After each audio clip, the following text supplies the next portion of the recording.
Il est étrange ce coucher de soleil avec ses chutes de neige, mais encore plus étrange ces fleurs d'Asclépiadacées. Elles sont couvertes de poils, leur odeur et leur couleur s'approchent de celle d'un dromadaire. D'un dromadaire qui aurait une vilaine blessure avec un début d'infection. Ces imitations, qui approchent la perfection, trompent avec une efficacité redoutable toutes les mouches venant se nourrir de liquide s'échappant de toute blessure.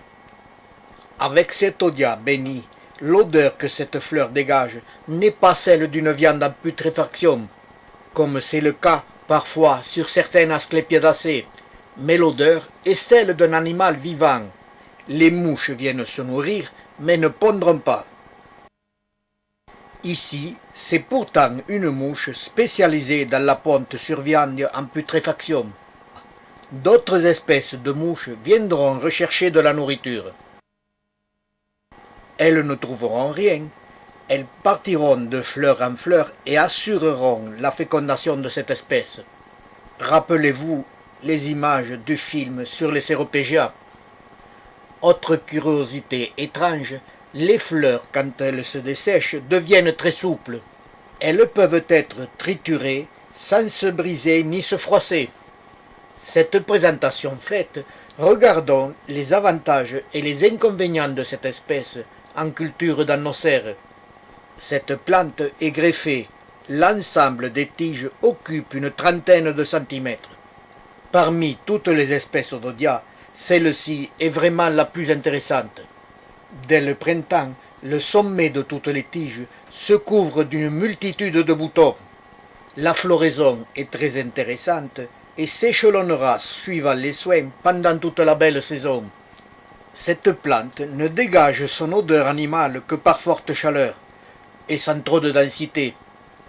Elle peut rester dans la serre sans que je sois obligé de faire un choix entre elle ou moi, ce qui est parfois le cas pour certaines Asclépiadacées. Cette floraison très abondante, dont les fleurs durent plus de 8 jours, quand elles s'ouvrent ne se refermeront pas, même après la floraison. Les fleurs sèchent sur place. Si j'insiste sur la beauté et l'originalité de la floraison de cette espèce, c'est qu'elle est vraiment très intéressante. Quand les boutons s'ouvrent, ces fleurs sont très curieuses. Elles changent de couleur. Elles sont en forme de parabole de 9 à 10 cm de diamètre. Elles sont la plupart du temps en position verticale le long de la tige et parfois originale. Là, les poils sont couchés comme un animal qui vient de se lécher. Ici, les bords se sont recroquevillés pour donner une forme de rectangle. Comme presque toutes les Asclépiadacées, la fécondation reste difficile dans nos serres et très peu de fruits sont obtenus. Dans de prochains films, je reviendrai sur ce problème. Vous pouvez consulter les catalogues de vente de plantes ou de graines, vous trouverez presque jamais cette espèce. Pourtant, c'est une espèce des plus intéressantes. Greffée, sa culture est très facile.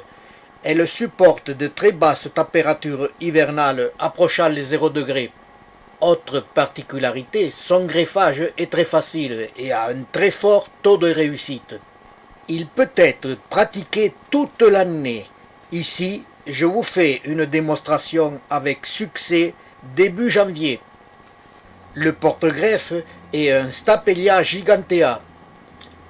Ce porte-greffe, qui est en général très vigoureux, dans ce cas de cet odia béni, il déformera très peu la plante.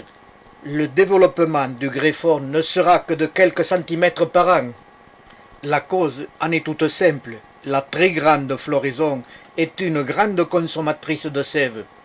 Le vieux pied que je vous ai montré a une douzaine d'années. La culture de cette espèce greffée sur Stapelia gigantea est très facile. Cultiver cette espèce sur ses propres racines, cela devient plus délicat, surtout avec les arrosages printaniers. Cet odia porte plusieurs noms, mais ce n'est pas là son défaut le plus important. Tout serait parfait s'il n'y avait pas un gros inconvénient.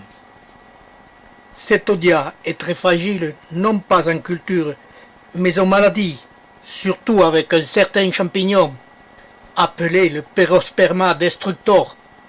Ce champignon se présente au début sous la forme de petites taches noires qui grossira, pénétrera à l'intérieur de la plante, puis la détruira. Pour lutter contre ces champignons, cultivez la plante aux endroits les plus aérés, arrosez peu, même en été. Il faut impérativement sectionner les parties atteintes, qui sont en général les pousses de l'année.